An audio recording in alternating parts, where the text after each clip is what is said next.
Entonces la norma cuando es propia es autónoma, es decir, ética, surge por libertad y conciencia y llega a lo que llamamos operativos categóricos.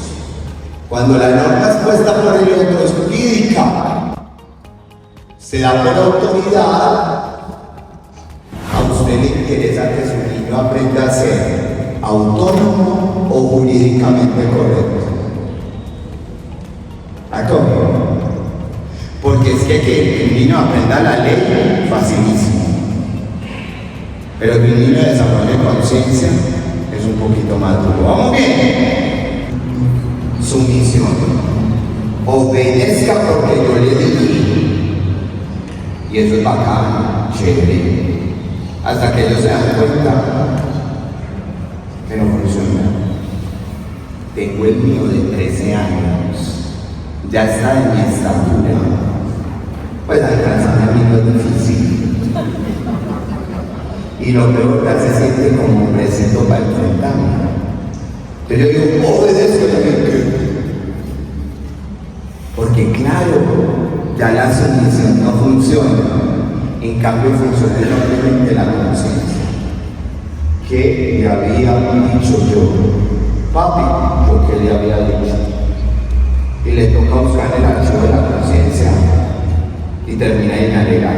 ¿La cogen? Nosotros buscamos que los niños desarrollen lo que llamamos una ética aristotélica. El problema de la ética aristotélica es que es la ética de la felicidad. A nosotros nos encanta, si ustedes cogen la ética Nicómaco, que es la ética que Aristóteles escribe para su hijo, lo que Aristóteles en el colmo de la fascinación le dice es: yo lo que quiero es que seas feliz. Entonces a uno se le ocurre que felicidad es ausencia de sufrimiento. Típica frase de todos nosotros cuando me ganan el primer sueldo: que mis hijos no les toque tan duro como me tocó a mí. Que no les falte lo que me faltó a mí. Error. Error no falso. Resulta que usted lo que es, no por lo que tuvo, sino por lo que le faltó. En serio, si lo que le faltó te ayudó a constituir una personalidad. Por eso me gusta decir que los hijos se crían con dosis bien administradas de frustración.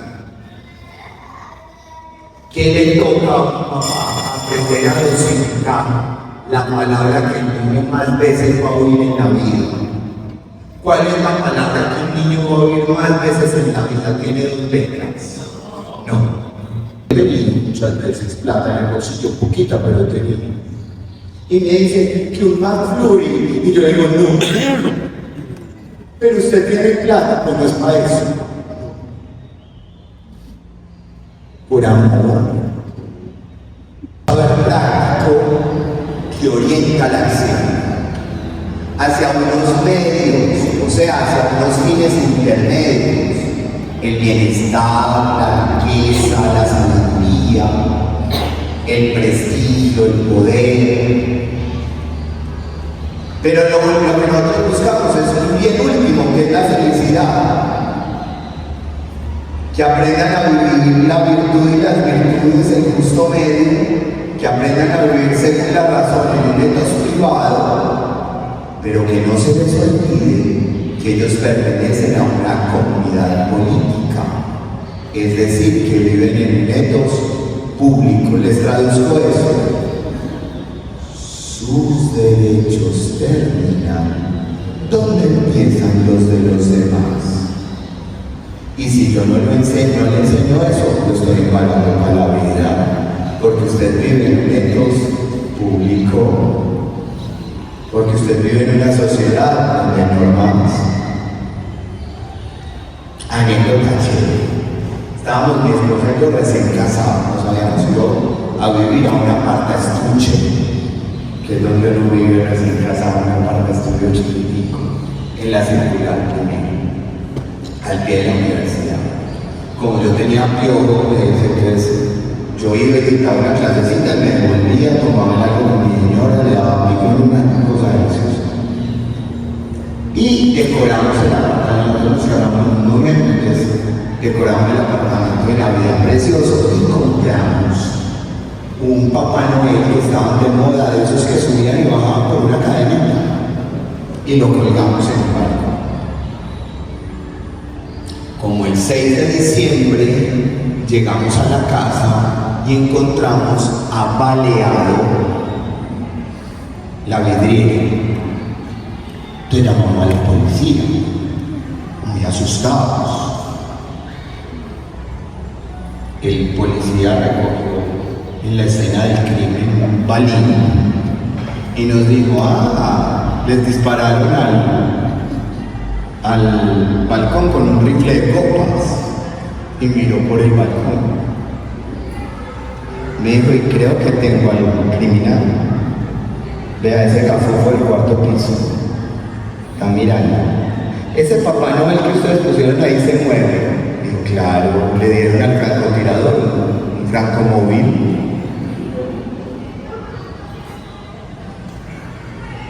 Entonces yo me puse a observar el peladito.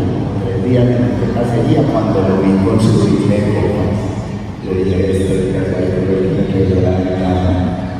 Entonces fui y toqué en el apartamento en el cuarto piso de frente de mi casa.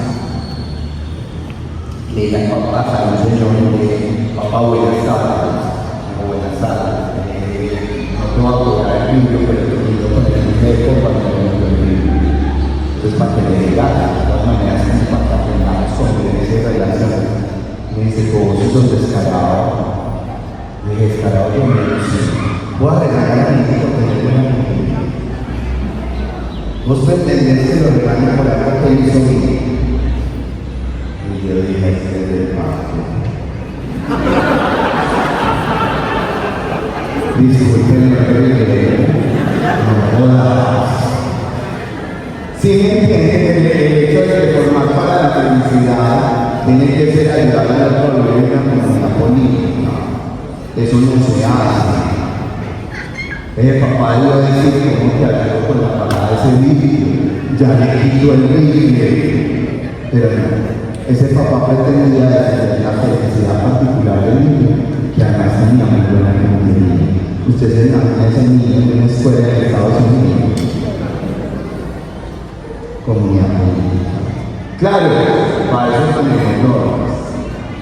La llamada ética kantiana. Kant es famoso porque cree en el deber, los principios y las normas. Entonces dejamos hablar. Porque parecen fundamentalistas. ¿Cómo es la ética kantiana? Tienen que ser libres pero racionales. Libre pero racional. Yo soy libre, tengo mucho calor, entonces me pelo todo un poquito racional. No son mecanismos que a veces exploramos obstáculos. Una cualidad viene de mí hacia los otros. O sea, es autónoma y tiene unas consecuencias heterónomas. El otro se da cuenta. La definición filosófica sería movimiento del talante individual. Eso es una cualidad. Algo que yo tengo y el otro se da cuenta. Pero si nosotros nos quedáramos en una ética de las cualidades, tendríamos que ser o validar caprichos. Les voy a poner un ejemplo de alguien que tenía una cualidad muy particular. Luis Alfredo Garavito. Ese man era buenísimo cortando carne. Y no lo digo yo, lo dicen los estudios forenses de los cadáveres. Ese man tenía un pulso, ese man con un poquito de estudio en el seno hubiera sido un magnífico carnicero. Y otro poquito de estudio más y un magnífico cirujano. Tenía un pulso envidiable, tenía una cualidad. El problema es que su cualidad no estaba puesta al servicio de los otros.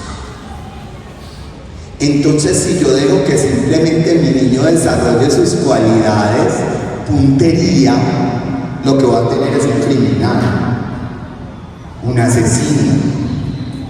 Si yo dejo que mi hijo desarrolle sus cualidades y no le pongo normas, entonces simplemente voy a tener un caprichoso. Viene el siguiente movimiento de nosotros hacia mí. Son una propuesta que un determinado grupo me hace de valores, de cualidades. ¿Para qué? Para que cuando yo las adquiera obtenga pertenencia o membresía al grupo. Les voy a poner un ejemplo.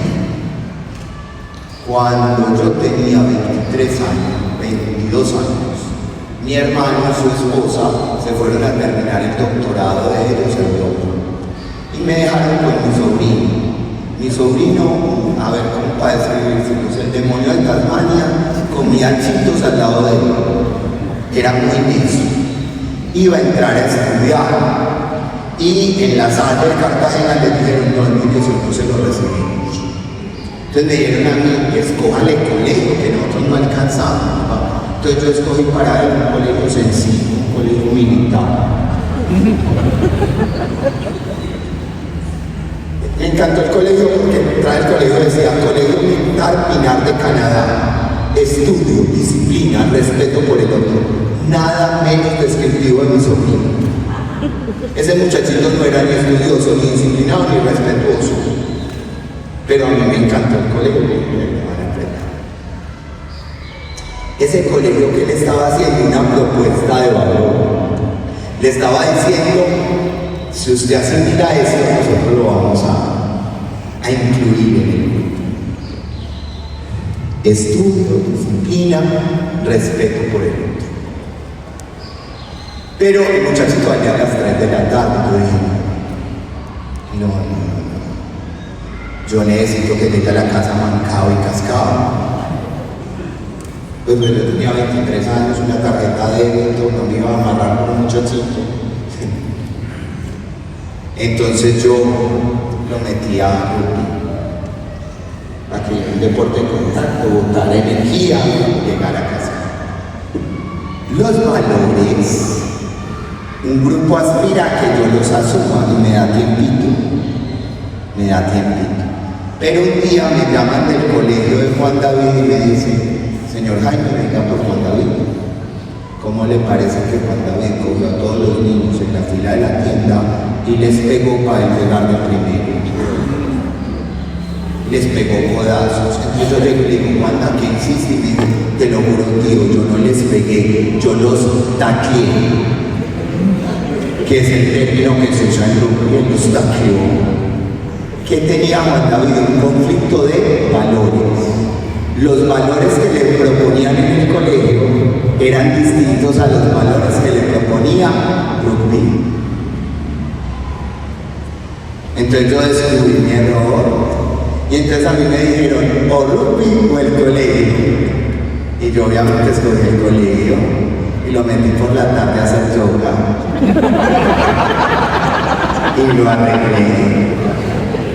Formamos cualidades, se las respetamos, los metemos donde les enseñan valores. Cuando allá nos presionan con los valores, nos ayudamos a asumir principios. Pero sigue otro nivel de las normas. ¿Y qué es una norma? Un principio al que se le agregó una consecuencia por incumplimiento. Eso es una norma. ¿Por qué nos cuesta cumplir las normas? Porque nosotros no identificamos el principio. ¿Cómo es una norma? El principio, y si no pasa, le pasa esto. Cuando aparece la consecuencia social, aparece la norma. Papá no exima a su hijo de asumir las consecuencias sociales de su error. Papi, que se puede ir al colegio y me trae la carpeta azul que se me quedó en el escritorio. No, porque era su responsabilidad y usted asume las consecuencias. La norma es ayudarlo a asumir las consecuencias para que entienda el principio. Hay un teórico que se llama Laurence Colbert que habla de 3 etapas en el desarrollo moral del niño. La lleva las normas culturales, en las etiquetas de lo bueno, lo malo, lo justo, lo injusto. Pero interpreta esas etiquetas en función de las consecuencias físicas o hedonistas de la acción, castigo, recompensa, intercambio de favor, en función del poder físico de aquellos que emiten las normas o las etiquetas. Eso está muy enredado. No puedo. ¿Por qué? Porque me pegan. Pipe no está juzgando si quiere algo a jugar o no. Pipe está evitando que me peguen. Eso se llama etapa preconvencional, o si se quiere se llama instrumentalismo utilitarista. Una cosa es buena si me premian, o mala si me castigan. Es el primer juicio que uno aprende a hacer. Y uno trata de buscar la recompensa y evitar el castigo. En esta época los niños son muy interesados. Uno le dice, haga tal cosa, y el niño le dice, sí, que me da. ¿Cómo es el nivel convencional del desarrollo del niño? Se conoce como la psicorrigidez normativa. Es la etapa de deber por el deber o la norma por la norma. ¿Cómo así que el deber por el deber o la norma por la norma? En esta etapa los niños son psicorrígicos. Uno les dice, haga tal cosa, así no es, así no dijo la profe. Y solo un 13% de las personas llegan a desarrollar lo que llamamos nivel postconvencional. ¿Qué es el nivel postconvencional? El nivel autónomo de principios. La persona hace un esfuerzo claro por definir los valores y principios morales que tienen validez y aplicación con independencia de la autoridad, los grupos de personas que mantienen tales principios y con independencia de la identificación por los grupos. Es decir, estas personas en la etapa postconvencional obran por convicción. Les voy a poner en cuenta porque lo vimos en mí. Todas las de 11 de acuerdo de que van a hacer la chaqueta no sé cómo. Y María levanta la mano y dice, niña, yo no estoy de acuerdo. Toda la van a matar. ¿En serio ustedes creen que con la situación económica del país nosotras podemos andar mandando a hacer una chaqueta de esas características? Yo no sé si en la casa de ustedes, pero en la casa no me así cuesta llegar a fin de mes. Y la paga porque tiene una condición. La coge. Eso la vuelve a incomoda, pero al mismo tiempo la vuelve la que tiene carácter.